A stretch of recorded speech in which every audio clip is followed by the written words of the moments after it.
This is Mission Control Houston. The team here in the International Space Station Flight Control Room is continuing to monitor systems on board the space station, and all is working well as 3 crew members work through their day on board the station, including Station Commander Mike Fossum and Flight Engineers Sergei Volkov and Satoshi Furukawa.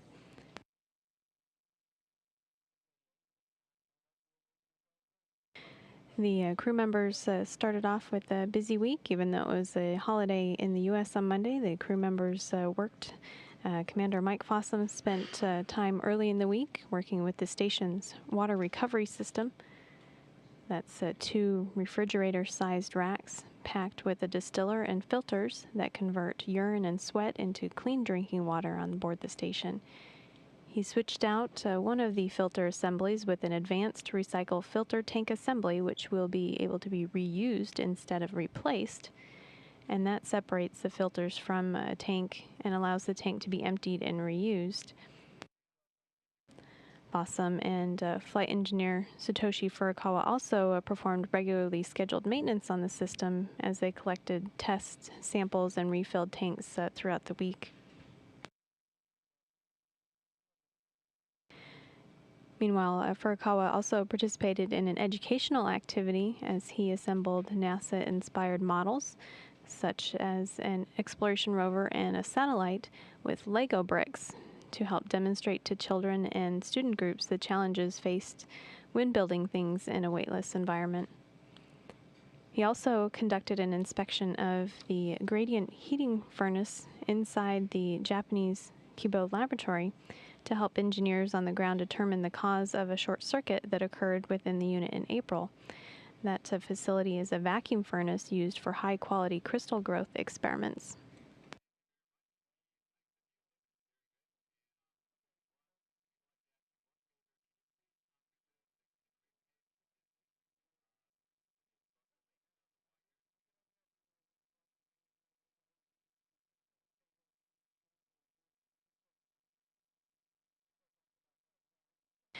On Wednesday, Fossum worked inside the combustion integrated rack, swapping out hardware that supports the experiments conducted inside.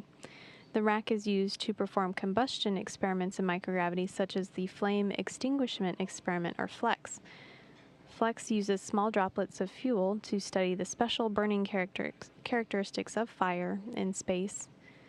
Understanding how fires burn in microgravity will help to improve fire safety in future human spacecraft, and will also contribute to the development of liquid fuel-burning engines by increasing their efficiencies here on Earth.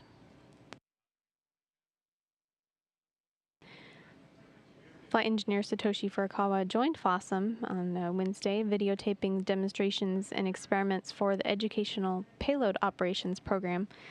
Wednesday's demonstration showed how a crew member sleeps in space and included a discussion of the importance of sleep. The demonstration was geared towards students and teachers in grades 5 through 8. There are several specific videos demonstrating basic science principles that have been created by the crew members and are available via the NASA Education Project and Central Operations of Resources for Educators at core.nasa.gov.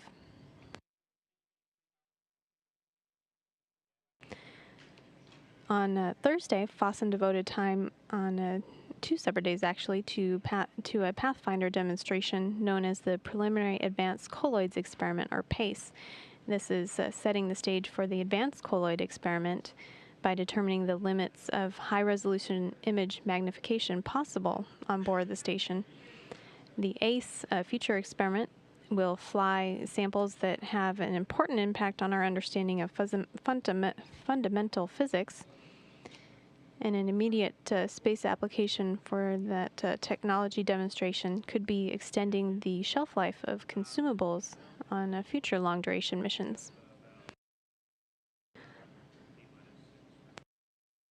Fossum also spent some time checking out a microscope for experiment use in the Cube Lab facilities, which are set up to ease the process of carrying out research on board the International Space Station in the modular type facility. Also on Thursday, Fossum and Furukawa assembled Robonaut 2 and powered it up to perform the vision tests and check out sensors in the humanoid robot's arms. Engineers on the ground sent the commands for the test, which involved stretching out the arms for the first time in space. Robonaut 2 was delivered to the station on the STS-133 mission of spatial discovery earlier this year. Robonaut is the first humanoid robot in space, and the primary job for now is teaching engineers how this dexterous robot is behaving in space. The hope that is over time, through upgrades and advancements, the robot could assist with tasks that the crew members are performing and could even one day venture outside of the station to help spacewalkers.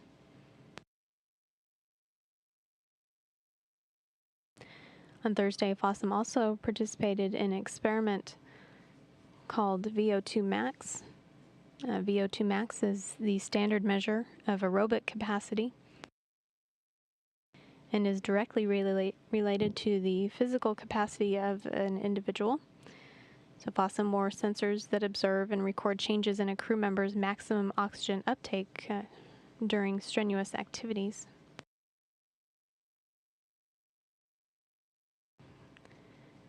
On Friday, the crew members are putting together some equipment for maintenance work. Fossum put together and installed a cable for the inter-satellite communication system in the Japanese Kibo laboratory. The jumper cable is to provide power to components in an alternate method, since the system has been shut down due to a possible short circuit inside. Furukawa worked inside the Columbus laboratory to inspect, clean, disinfect, and cover a few of the water on-off valves. That procedure was developed after debris was found on another valve and determined to be from condensation collected on the cold surface of the valve. The covering is aimed to help prevent the condensation from collecting on these other valves as well.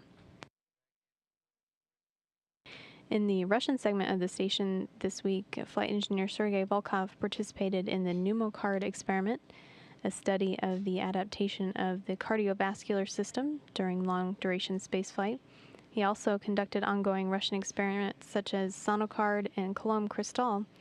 Sonocard seeks to improve crew health monitoring techniques, while the Coulomb Crystal experiment observes how a magnetic field can control materials that do not mix or react.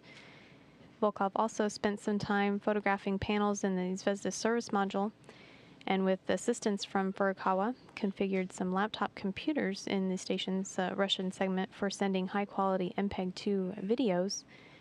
And he wrapped up the work week with packing up trash and unneeded equipment inside the 42 Progress cargo vehicle, so that it can be undocked on October 29th and sent to burn up in the Earth's atmosphere to discard the trash from the space station.